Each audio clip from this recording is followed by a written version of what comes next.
Hey, we're talking about how to spice it up in the bedroom in long-term relationships today. I announced this in the very last video I put out, and there's so many ways to spice it up, and I talk about that a lot on this channel, but one of my favorite ways is to share fantasies. And this is a very important thing to do in a way that people are made to feel safe.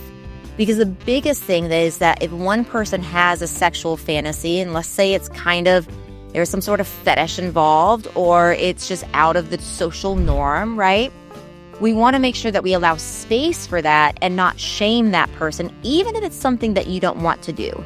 Now, of course, if it harms another human, that's obviously a very different story, not what I'm talking about here. But, let's say somebody has an elbow fetish, right?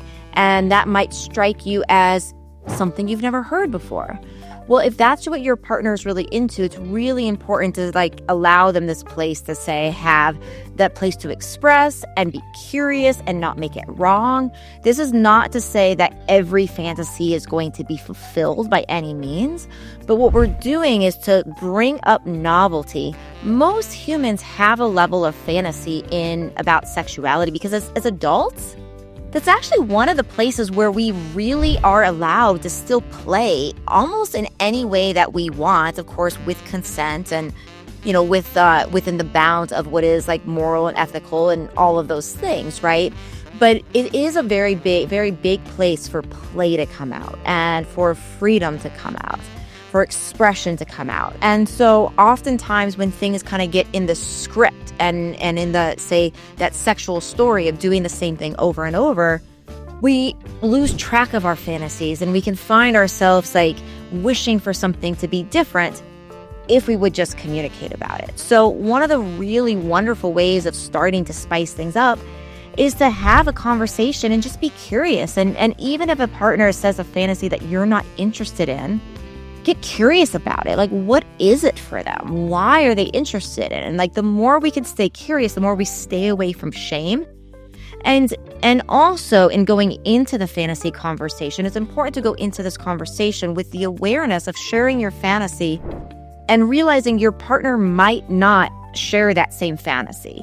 And so maybe you don't get that fantasy met, but usually what can happen through this and through conscious conversation is we can develop this way of exploring and talking about sex in a new way and talking about our likes in a new way and talking about things that maybe we want to consider trying to just make it different. So fantasy is a really wonderful way to step back and say, let's begin to play.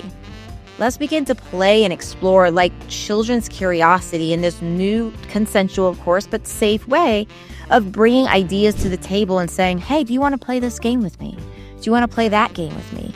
And if your partner fantasy is not something that you feel like you'd be totally into, but you also don't hate the idea, I encourage you to consider trying it, right? And of course, we always have to follow our own intuition, our own pleasure body and all of that. But sometimes when we step just outside of our comfort zone and try something, we might find something that we didn't even know, we like. Maybe you're really into elbows and you didn't even know it, right? Stranger things have happened. So this is the way of going about these conversations. And it can really, like I said, it can open up so much play. It can open up such a feeling of expression, and it can really open the door to getting out of that sexual script. Because one of the things that's true for most people, at least on some level, is that novelty, bringing that novelty back to the relationship, can add so much for that excitement, that drive, that desire, that flirt, that passion, that connection, that love, all of those great,